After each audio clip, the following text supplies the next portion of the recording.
n'as pas pu être au milieu de nous ce matin, tu vas dire Seigneur, ce matin, souviens-toi de ce frère qui a des sommeils troublés, qui n'arrive pas à bien respirer. Oh Seigneur, mets ton sang dans ses narines afin qu'il puisse respirer normalement. Seigneur, restaure-le et guéris-le. Seigneur, donne ta main sur lui et qu'il soit restauré ce matin. Et lève la voix et commence à prier avec moi.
Merci Elohim.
nouvelle. Dans le nom de Jésus-Christ, j'ai la victoire. J'ai la victoire sur la maladie. J'ai la victoire sur l'ennemi. J'ai la victoire sur le chèque. Dans le nom de Jésus-Christ, ce matin, je suis en bonne santé. Acclame Jésus ce matin, très fort. Alléluia. Assieds-toi dans la présence de Christ. Et que sa main puissante soit sur toi ce matin. Dis à quelqu'un, je suis béni ce matin. Ah, il n'a pas compris. Dis à quelqu'un, je suis béni ce matin. Je suis en bonne santé ce matin. Ma famille se porte très bien ce matin. Ce que tu vas dire sera ton partage ce matin. Alléluia. Dis, je suis en bonne santé ce matin. J'ai la vie en moi ce matin. Jésus est ma vie ce matin. Je ne suis pas malade ce matin. Je suis heureux ce matin d'être dans la présence de Jésus. Merci Jésus ce matin. Merci pour la vie que tu m'accordes. Merci pour mon nouveau travail. Merci pour mon mari. Merci pour mon foyer. Merci pour mes enfants. Merci pour mes études. Merci pour la vie de ma famille. Acclame Jésus ce matin. Alléluia. Alléluia. Que Dieu vous bénisse. C'est une joie pour moi de vous retrouver ce matin. D'être au rendez-vous du sabbat ce dimanche. Qui est un jour spécial où nous nous retrouvons pour adorer, pour élever et pour magnifier notre Seigneur Jésus-Christ. Alléluia. Ce matin, c'est un message simple et aussi des conseils à l'endroit des chrétiens que je veux partager avec vous. Alléluia. Aujourd'hui, nous voyons beaucoup de frères dans nos églises qui murmurent et qui parlent. Oh, moi je ne suis pas encore béni, les gens viennent, ils sont bénis. Moi je suis assis là depuis, je ne vois rien, rien ne bouge. C'est les nouveaux qui viennent qui sont bénis. Oui, c'est le langage de l'église. C'est le langage des chrétiens. Oui, on ne prie pas pour moi, on ne prophétise pas pour moi, et les autres sont toujours bénis. Je veux que tu saches faire la différence entre l'église locale et l'église universelle. Quand on parle de l'église universelle, on parle de l'église dans tout son ensemble. Que ce soit Jéhovah, que ce soit catholique, que ce soit mormon, que ce soit tout, c'est l'église universelle. Mais il y a l'église locale. Quand on parle de l'église locale, on parle d'une église où il y a un leader à la tête. Alléluia. Jésus pouvait dire à Matthieu 16, verset 18, il dit tu es Pierre. Et sur cette pierre, je bâtirai mon église. Et cette église-là, les portes de la mort et des séjours de la mort ne parviendront point contre elle. Ce qui veut dire quoi? Avant que Jésus ne vienne, il y avait l'église des pharisiens. Il y avait d'autres églises. Mais il dit tu es Pierre, et sur cette pierre, je bâtirai mon église. C'est l'église de Jésus. Et toute église chrétienne est une église de Jésus. Mais devant une église locale, il y a un leader. Et le leader peut être un pasteur, il peut être un prophète, il peut être un apôtre, il peut être un docteur, il peut être un évangéliste. Alléluia. Alléluia. Alléluia. Le thème de mon message ce matin, c'est 3 obstacles qui empêchent la bénédiction dans une église locale. 3 obstacles qui empêchent la bénédiction dans une église locale. Ce qui veut dire, quand on parle d'église locale, c'est que l'église où quelqu'un y est, l'église où il y a un leader, l'église où il y a un pasteur, l'église où il y a un prophète, l'église où il y a un homme de Dieu devant. Bien aimé, ce matin, écoute-moi très bien. Ça va te faire du bien. Alléluia. Quand tu sortiras d'ici, tu seras quelqu'un d'autre. Et tu ne seras plus le seul qui s'assied dans l'église pour dire non, depuis je ne suis pas béni. Oui, tu seras béni ce matin. Dis avec moi, je suis béni ce matin. Je suis béni ce matin. Alléluia. Alléluia. La Bible dit en Hébreux 10, verset 5, ne quittez pas votre assemblée comme c'est l'un des coutumes pour certains. Il y a des chrétiens qui sont ici, qui passent ici, qui rentrent, qui sont ici. Or, le véritable problème, c'est eux-mêmes. Sans le savoir. Ils accusent souvent les hommes de Dieu, ils accusent souvent les leaders, ils accusent souvent les frères. Or, le véritable problème, c'est nous-mêmes dans les églises. Alléluia. La première obstacle qui parle de la bénédiction des chrétiens dans une église locale, je précise une église locale, c'est le manque de respect du leader qui se trouve à la tête de l'église. Quelqu'un me comprend ce matin? C'est le manque de respect ou le manque de considération pour le leader qui est à la tête de l'église. Bien aimé, ce matin, ouvre tes oreilles et écoute-moi très bien. Si tu es dans une église, que tu ne respectes pas le pasteur ou bien le prophète, même qui est là, et que tu t'en fous de lui, change d'église. Fire. C'est vrai, ta bénédiction ne dépend pas de lui. Mais dès que tu es dans son église, ta bénédiction va dépendre de lui.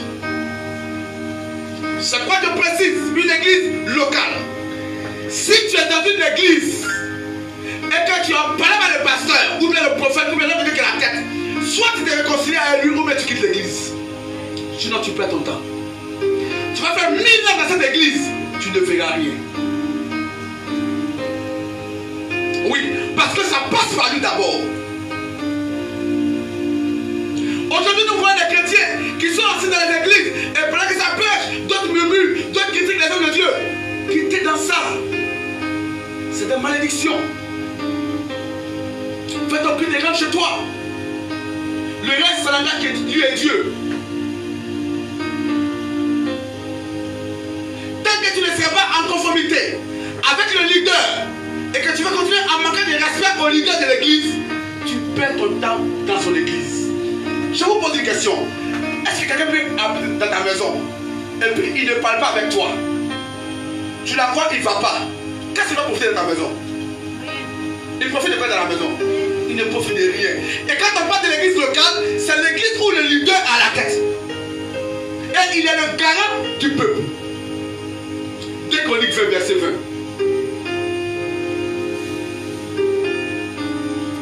Je vais lire la parole rapidement. 2 Chroniques 20, verset 20. Le lendemain, il s'est mis en marche de grand matin pour le désert de Tekoa. Et à l'aide de pas, Josaphat se présenta et dit: écoutez-moi, Judas et habitants de Jérusalem. Confiez-vous à l'Éternel, votre Dieu, et vous serez affermis. Mais confiez-vous à ses prophètes, et vous réussirez. Alléluia. Bien aimé, pour ton salut là, ça ne dépend pas du pasteur. S'il t'a conduit et que tu as eu le salut, il n'y a pas de problème. Mais en ce qui concerne les bénédictions, en ce qui concerne les grâces dont tu as besoin, ça dépend de quelqu'un pour que tu rentres dedans. Alléluia. Aujourd'hui, on voit beaucoup de gens qui disent non, moi je suis dans la maison, il n'y a pas besoin de pasteur, je prie moi-même, je suis chez moi. Bien aimé, tu perds ton temps. Tu as besoin de quelqu'un pour te faire traverser. Et c'est très très important. Il dit: confiez-vous à l'Éternel et vous serez affermis. Mais confiez-vous à ses prophètes et vous réussirez. Ça veut dire, ce dont tu as besoin pour vivre, pour aller à Canaan. Canaan, c'est ce que nous avons besoin pour vivre. Là où coule le lait et le miel. Le peuple pour aller à Canaan a eu besoin d'un conducteur. Toi aussi pour rentrer à Canaan, tu as besoin d'un conducteur. Que tu dois respecter. Que tu dois honorer. Je ne fais pas le cul de la personnalité, mais j'ai compris que cette bénédiction-là échappe à beaucoup d'hommes. Je méditais et le Seigneur ouvre mon esprit dessus. Il dit: dis-le. Et je suis en train de prêcher ce message partout où je passe, où on m'invite. Parce que beaucoup sont dans l'église et ils ne sont pas bénis. Parce qu'ils pensent mal, les pasteurs. Pendant que les pasteurs sont en train de prêcher, ils sont derrière et critiquent. Quand ils sortent, ils forment un petit groupe, ils commencent à critiquer. C'est quelqu'un, si tu es dedans, il faut que tu es dedans. Alléluia. Amen. Alléluia. C'est un danger pour les chrétiens dans l'église. Et cela fait que beaucoup de chrétiens ne sont pas bénis. Ils ratent la bénédiction. Bien aimé, si tu es assis à la maison, et puis une sœur vient te trouver pour venir critiquer le pasteur, il faut la chasser. C'est le diable qui l'a envoyé. Ta bénédiction n'est pas loin. Elle est venue pour fermer ta bénédiction. Aujourd'hui, nous les chrétiens, nous nous mettons avec un païen pour critiquer nos leaders. On voit des gens qui viennent, vous la même voix passer la même. Quand ils s'habillent, votre maman passer la même. Je sais qu'elle porte là, et pourquoi c'était là, voici ça, nous on regarde comme ça. Vous vous mettez avec les païens pour critiquer vos leaders. Vous avez bien musulman critiquer un imam. Mais pourquoi vous faites ça?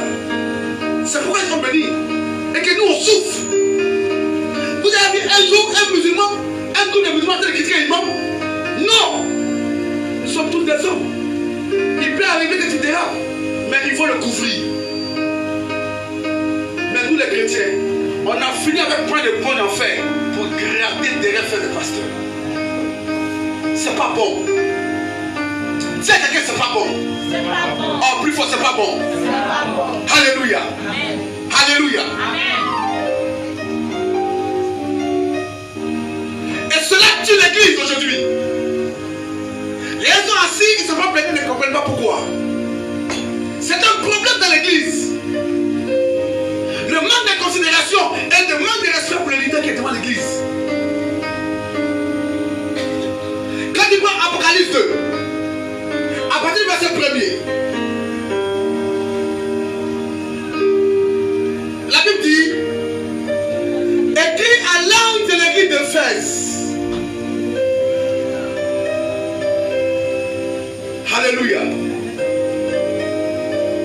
Apocalypse 2 à partir du verset.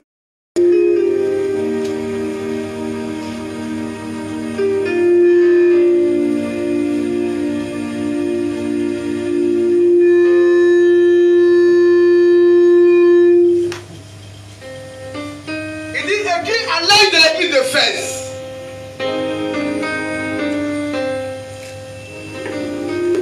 Quelqu'un me suit? Au verset 8. Il dit écrit à l'œil de l'église de Smyrne. Au verset 12.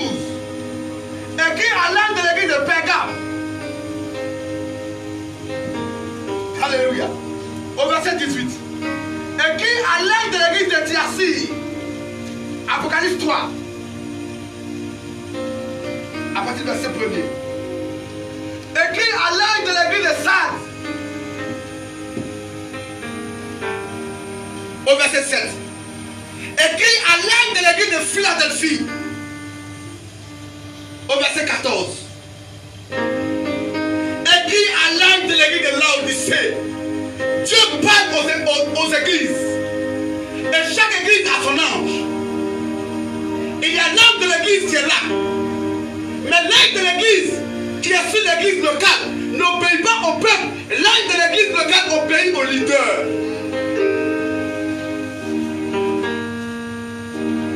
Quand il dit écrit à l'œil de l'église de Smyrne, écrit à l'œil de l'église de Laodicée, écrit à l'œil de l'église de Philadelphie, l'œil de l'église n'obéit pas à toi qui es assis là, mais il obéit au leader de l'église. Son regard est fixé sur le leader. Et ça faisait du leader que l'ange travaille. Écoutez-moi très bien ce matin. C'est une clé pour rien dans une église locale. Je dis bien église locale, ça veut dire que c'est une église où il y a un pasteur qui est établi. Mais tu peux chercher une église. Ta maison n'est pas liée, non. Ils ne sont pas à l'aise quelque part. Va tranquillement. Sans parole. Sans discours. Va tranquillement. Afin d'éviter la malédiction sur ta vie. Dieu peut te bénir ailleurs. Mais je parle de l'assemblée. Quand tu es dans une assemblée, dans une église locale,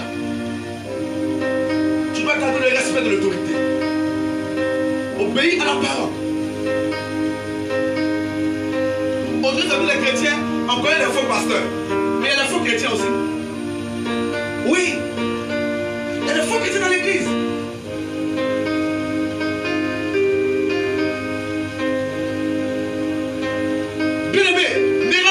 Chose. Quand tu viens à l'église, tu cherches ta grâce et va. Si tu te sens pas à l'aise dans cet endroit, quitte cet endroit et va. Alléluia. Alléluia. Quelqu'un m'entend ce matin? Amen. Quelqu'un m'entend ce matin? Amen. Aujourd'hui, beaucoup de frères sont dans l'église, beaucoup de sœurs. Oui, nous on n'est pas bénis, on est assis là depuis, on ne peut pas marier, on n'est pas bénis. Oui, il y a un problème. Parce que tu vois le leader comme ton camarade. Il paie ton boy. Oui. Peut-être que chez lui-même il ne mange pas. Tu peux l'envoyer au marché. Il peut te mettre ton sac, mais arriver au marché, il peut voir des choses que tu ne peux pas voir. Amen. Alléluia. Amen.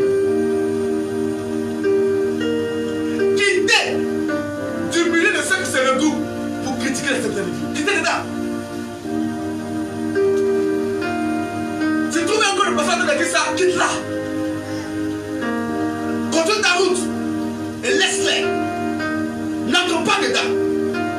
Sinon, il y a la malédiction dedans. Entrebuché. Et Isaac, parce que l'âge est tombé, il a voulu attraper l'âge. Dieu l'a frappé parce que le chat il est mort. Quand David a vu ça, il a eu peur. Il dit, n'amène pas ça chez moi. Et l'âge a été envoyé dans la main d'Obed. Mais l'âge qui était dans la main d'Obed, la main d'Obed a commencé à être béni. Tout ce qu'il faisait était béni. À cause de la présence de l'âge dans la main d'Obed. Et les autres a David que, l'âge qui a demandé chez Obed là, tous ces trucs sont bénis. L'âge, c'est ton leader. Oui, l'âge, c'est ton pasteur. L'âge, c'est ton prophète. L'âge, c'est ton docteur. L'âge, c'est ton évangéliste. L'âge, c'est ton apôtre. Prends bien soin de cela. entraînés par ceux qui sont déjà condamnés. Et il y a des gens qui travaillent. Quand il y a l'église, ils empoisonnent tout le monde. C'est-à-dire que lui, il ne va pas être béni, mais tu ne vas pas le dépasser pour être béni. Où il est assis là, tout le monde va rester là. Personne ne va le dépasser. Non. Dis avec moi non. Non. En plus fort non. Non. Alléluia. Il y a des fruits qu'on doit récupérer dans l'église. Oui, le salut est le plus important. Mais nous avons des besoins. Nous avons des nécessités dans l'église. Jésus est très clair. Il dit que je suis venu afin que mes brebis soient dans l'abondance.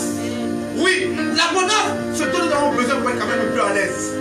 On a besoin de certaines choses. Pour vivre, la santé, le travail, se marier, les moyens. Aujourd'hui, sans transport, sans moyens, on ne peut pas se déplacer. Sans moyens, on ne peut rien faire. Alléluia. Évitez certaines compagnies dans l'église qui viennent pour empoisonner le peuple. Ils viennent pour détruire le peuple. Quand ta blessure est proche, quand ils voient ça, ils s'approchent de toi. Toi-même, tu n'as rien à faire. Tu viens passer les gaz ici.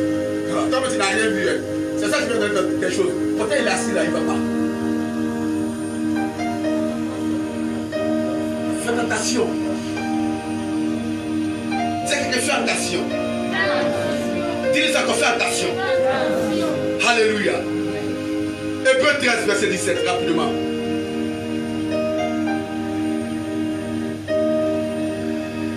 Quelqu'un peut bénir le peuple avec cela? Hébreux 13, verset 17.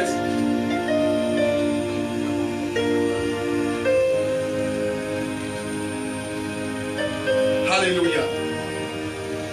Alléluia. Amen. Je vais lire ça rapidement. Obéissez à vos conducteurs et ayant pour eux de la déférence, car ils veillent sur vos âmes, donc ils devront rendre compte. Qu'il en soit ainsi, afin qu'ils le fassent avec joie et non en gémissant, ce qui ne vous serait d'aucun avantage. Dis avec moi, Amen. La Bible dit obéissez à vos conducteurs, car ils veillent sur vos âmes. Pourquoi on veille sur l'âme? Pourquoi il y a un policier devant la banque? Je pose la question. Pourquoi il y a un policier devant la banque? Pourquoi on vole quoi? L'argent. Il y a une richesse dedans. Donc si on veille sur ton âme, c'est que ton âme a de l'importance. Ton âme a de la valeur. Mais il y a quelqu'un qui veille sur ton âme. Pendant que tu dors, il y a quelqu'un qui veille sur ton âme. Pendant que tu es fatigué, il y a quelqu'un qui veille sur ton âme. Parce qu'il doit rendre compte au Seigneur. Ton âme a de la valeur. Et il est important, il est précieux de Dieu. En tout cas, ton leader veille sur ton âme. Il doit rendre compte. Mais la Bible dit que tu dois la défendre, tu dois le respecter, le considérer et l'écouter. La Bible dit que si tu ne l'écoutes pas, ça ne va pas t'arranger. Hébreux 13, 17. Ça ne va pas t'arranger. Aujourd'hui, beaucoup de chrétiens sont devenus pasteurs eux-mêmes dans l'église où ils sont. Quand on donne de prière, il est assis, il prie. Lui-même fait sa prière qu'il veut. Oui. On dit prier comme ça, lui-même il est assis là-bas, et puis il fait sa prière qu'il veut. Regarde, pasteur dans l'église locale. Est-ce que tu as une maison à deux propriétaires? Il y a deux pasteurs dans une maison? Comme un fils qui vient faire foyer, t'as besoin de son papa, on place moyen de son papa, lui a signé sa femme et l'autre place à manger. Donc il est papa dans papa. Ça se fait? C'est que fais attention. Psaume 105, verset 12 à 17. Rapidement. Psaume 105, verset 12 à 17. Je lis la parole du Seigneur.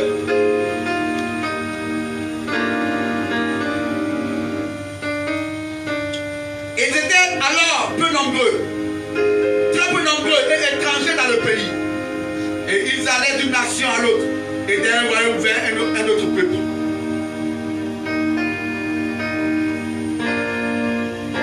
Mais il ne permit à personne de les opprimer. Et il châtiait des rois à cause d'eux. Ne touchez pas à mes oins et ne faites pas de mal à mes prophètes. Dieu dit, ne touchez pas à ma main et ne faites pas de mal à mes prophètes. Parce qu'il châtie, il punit ceux-là qui se mettent en groupe pour critiquer les hommes de Dieu. C'est pourquoi, je regarde maintenant, moi je ne connais pas les faux pasteurs. Ce qu'il fait là, si c'est vrai, quand tu le critiques, tu empêcheras le Saint-Esprit. Parce que la Bible dit que tous vos péchés seront pardonnés, mais quelqu'un va placer pour le Saint-Esprit ne sera jamais pardonné. Donc ce qu'il fait là, si tu es dedans, ça veut dire que c'est Dieu qui attaque. Restez loin de ces choses-là. Afin que la guerre soit suffisante. Alléluia. Est-ce que tu peux donner un amen très très fort avec moi? Ça c'était la première obstacle. La deuxième obstacle qui empêche la présence d'une église locale. Le diable, il nous combat à partir des principes du royaume. Il sait ce qu'on peut faire, il sait ce qu'on ne doit pas faire. Matthieu chapitre 6, verset 12 à 14. Matthieu chapitre 6.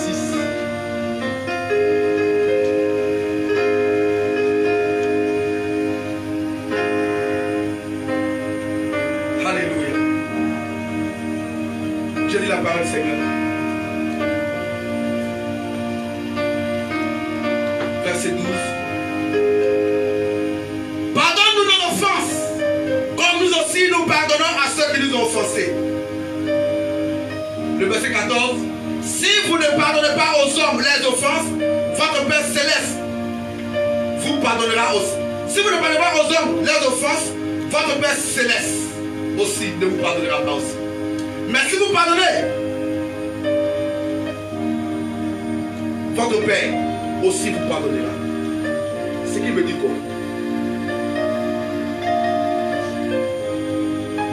Si tu ne pardonnes pas, Dieu ne te pardonne pas.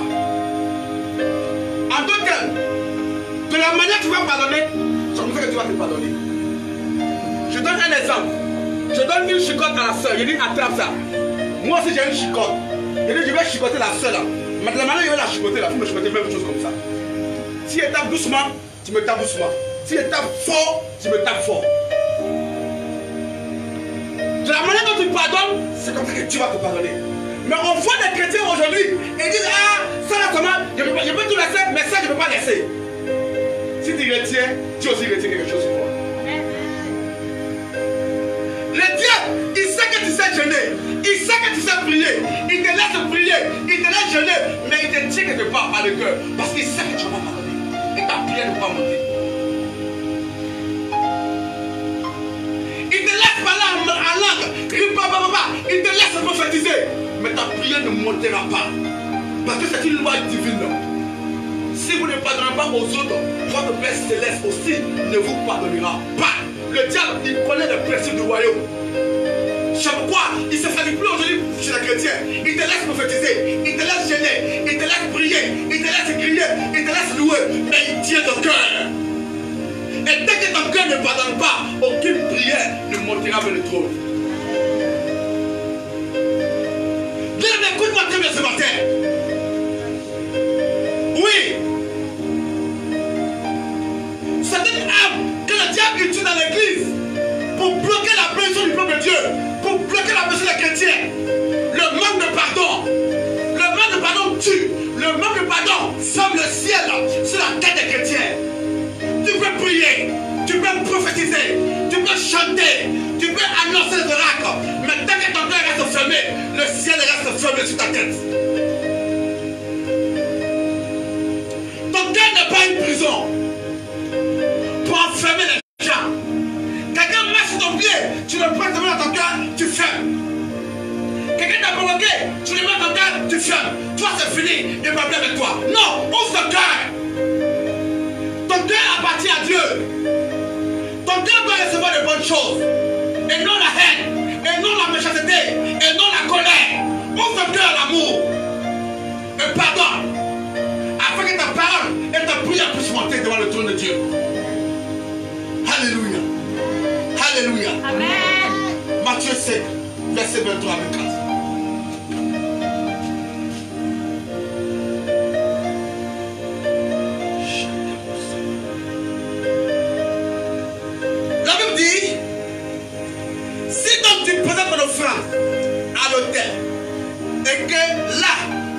souviennes que ton frère a quelque chose contre toi, laisse-la ton offrande devant l'autel.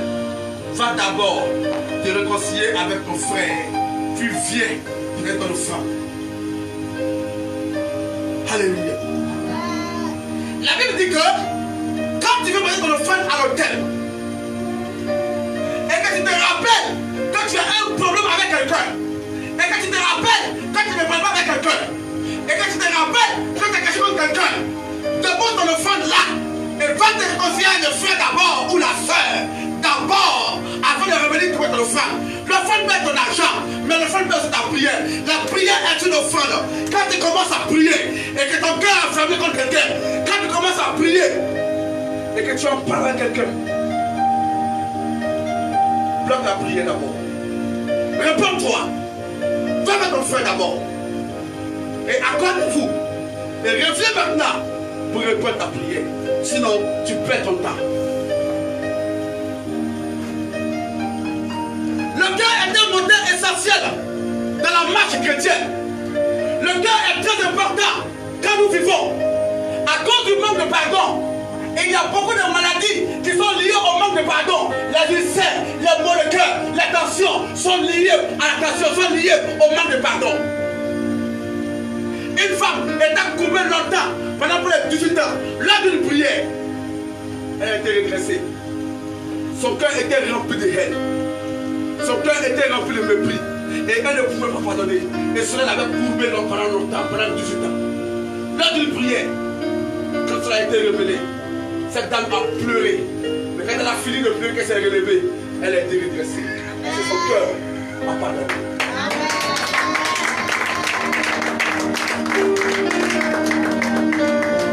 Si tu ne pardonnes pas, tu vas te tuer toi-même. Si tu ne pardonnes pas, tu vas te rendre malade toi-même. Si tu ne pardonnes pas, tu vas te détruire toi-même. C'est un poison qui est à l'intérieur de toi et qui te ronge un peu. Tu viens, tu pries, tu viens, tu chantes, tu viens, tu adores, tu viens, tu pleures, tu te tais le sol, tout le monde te regarde. On dit le frère, il a une prie, la soeur adore, mais ta prière est limitée parce que ton cœur est fermé et donc le ciel aussi est fermé sur ta tête.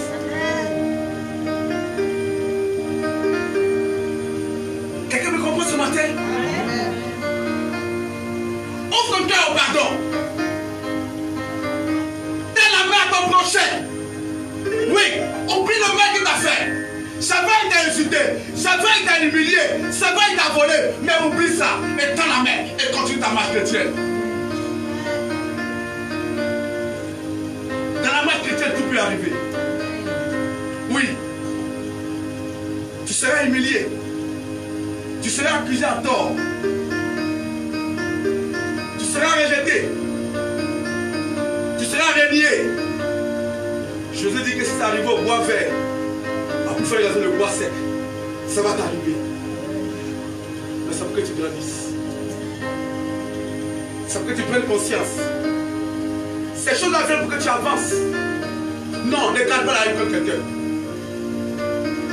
Si un père t'a abandonné, et qu'aujourd'hui tu as réussi, si tu vois ce père-là, bénis-le. Si tu n'abandonnes pas, tu n'arrives pas à réussir. Mais parce qu'en toi, tu avais l'envie de devenir quelqu'un, parce que tu étais abandonné, tu as réussi. Donc, il a été un facteur pour ta réussite. L'abandon. Oh, quelqu'un me dit pas ce matin.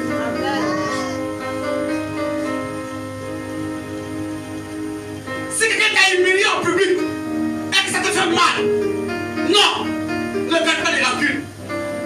Il est là pour nous faire changer. Non, moi ne me parle pas mal. Moi quand me parle là, ne laisse pas tomber. Non, laisse tomber. Ça va te faire du bien. Tiens, quelqu'un pardonne. Oh, il ne va pas compris. Tiens, quelqu'un pardonne. Plus fort, pardonne. Alléluia. Le manque de pardon est à la base des douleurs interminables. Les maux de cœur, les maux de tête, les maux de rein, les maux de ventre, les douleurs, le visage toujours serré. Non! Ton cœur n'est pas valise. Ce matin, je voulais te dire de libérer tous les prisonniers que tu as enfermés dans ton cœur. Si tu ne parles pas avec X, libère-le. Si tu avais un problème avec A, libère-le. Au sortir d'ici, sois quelqu'un d'autre. Un être renouvelé. Un être changé. Un être qui pardonne. Parce que nous sommes chrétiens. Et nous suivons les hommes de Christ. Étienne, le premier martyr de la Bible, pendant qu'on lapidait Étienne, Étienne était en genoux. Et les gens le lapidaient avec des pierres, avec des cailloux. Il dit, je vois Jésus arrêté à la droite du Père. Il dit, Père, n'élève pas ce mal. Le roi des rois, le Seigneur des seigneurs, Jésus de Nazareth, pendant que l'ennemi le clouait avec des clous, et qu'il s'est donné de douleur, il dit, Père, Père, Père, pardonne les fautes, car il ne sait pas ce qu'il faut. Si tu appartiens à Jésus ce matin, pardonne les fautes. Laisse tomber ce que tu as subi. Oublie le mal qu'on t'a fait. Oui, c'est un médicament pour toi. Peut-être parce que tu as dit le pasteur, il pense que c'est facile. Ce n'est pas facile. Il n'y a rien de facile. Mais laisse-toi conduire par le Saint-Esprit ce matin. Il va t'aider à pardonner ce matin. Dis au Saint-Esprit, touche mon cœur ce matin. Saint-Esprit, enlève le cœur de pierre et donne un cœur de chair. Saint-Esprit, aide-moi à pardonner ce matin. Saint-Esprit, fais couler de l'eau dans mon cœur. Lave mon cœur ce matin, Saint-Esprit. Il a qu'à faire mieux. Alléluia. Saint-Esprit, ce matin, change-moi. Donne-moi de pouvoir pardonner ce matin.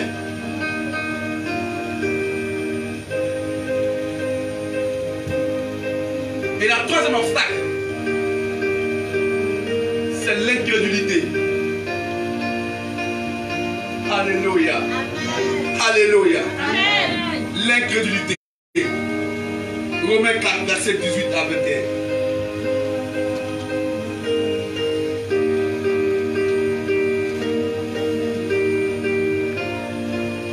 Alléluia. Romains chapitre 4.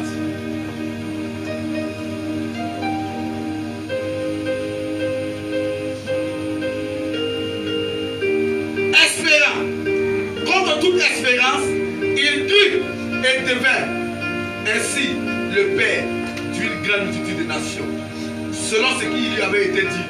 Telle sera ta postérité, et sans faiblir dans la foi, il ne considéra point que son corps était déjà usé, puisqu'il avait près de 100 ans, et que Sarah n'était plus en état d'avoir des enfants. Il ne douta point par incrédulité au sujet de la promesse de Dieu, mais il fut fortifié par la foi, donnant gloire à Dieu. Alléluia. Quand on parle d'incrédulité, c'est les gens qui ne croient pas et puis ils ne veulent pas croire. Lui, il ne croit pas. Et puis il ne cherche pas à croire. Il ne veut même pas croire. Tant que tu ne crois pas, tu ne verras rien. Alléluia. À quoi est-ce que tu crois? La Bible dit ici, espérant contre toute espérance. Il crut ainsi, il ne même pas d'une multitude, sans tenir compte de sa vieillesse, sans tenir compte de sa peau qui s'affaiblissait. Abraham a reçu la promesse, mais il n'a pas regardé son corps qui était en train de vieillir. Il n'a pas regardé sa femme qui vieillissait aussi. Mais ce que Dieu a dit, il croyait à une chose, ce que Dieu a dit, Dieu allait le faire.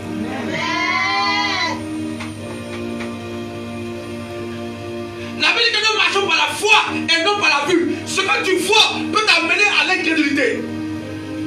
Ce que tu traverses peut t'amener à ne plus croire. Oh, moi-même je ne crois plus. Les autres comme ça, ils ne croient. Moi-même je ne crois plus. Oui, l'incrédulité. On dit, toi, je te vois tant. Cette année, tu vas voyager. Ou bien cette année, tu vas te marier. Tu as arrêté. Moi-même, si on dit ça, il ne croit plus. La foi est la ferme assurance des choses qu'on espère et puis une démonstration de celles qu'on ne voit pas. Tu n'espères rien, tu ne verras rien.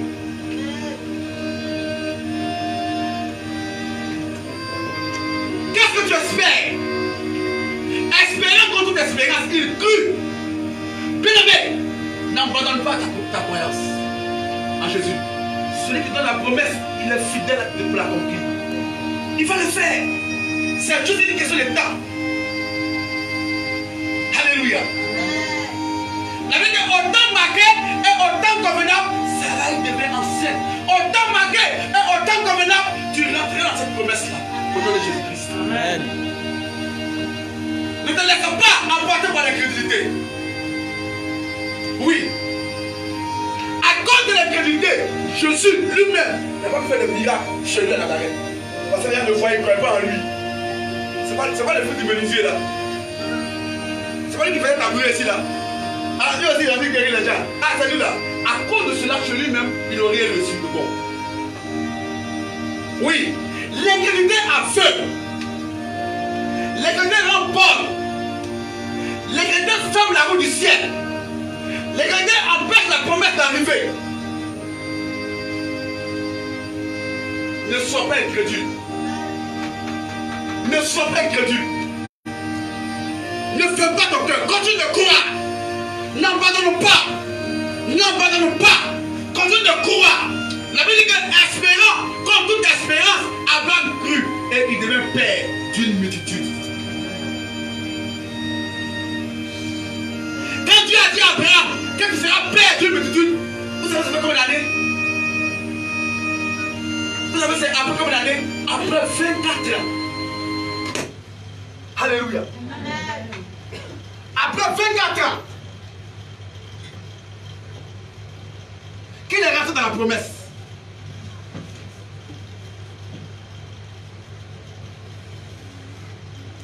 La Bible dit qu'il a espéré. Et il a continué à croire. Il n'a pas abandonné.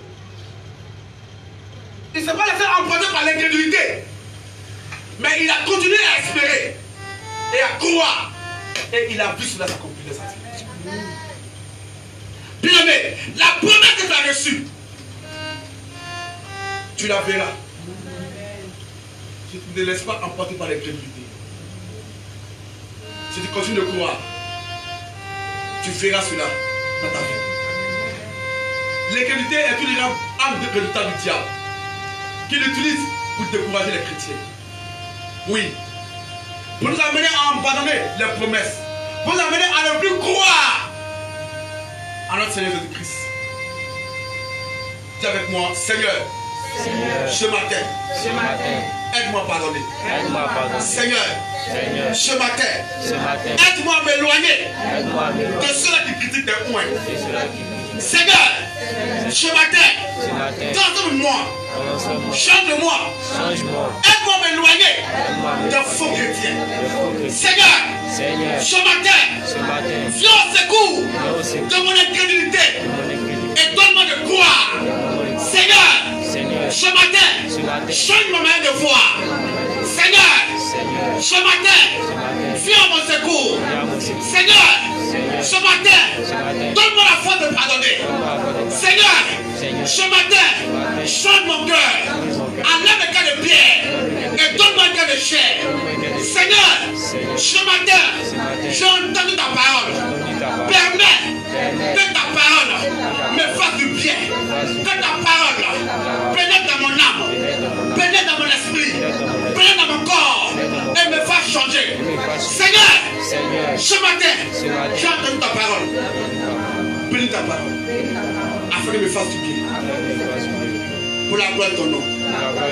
Au nom de Jésus. Au nom de Jésus. Au nom de Jésus. Au nom de Jésus. Alléluia. Que cette parole que tu as reçue ce matin ne reste pas dans les livres.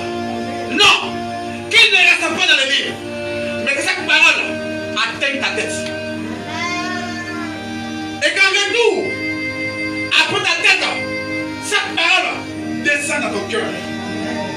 Et qu'après ton cœur, cette parole soit ta manière de vivre, ta manière de marcher, ta manière d'agir et ta manière de te comporter au nom de Jésus-Christ. Est-ce que tu peux acclamer fort Jésus avec moi ce matin?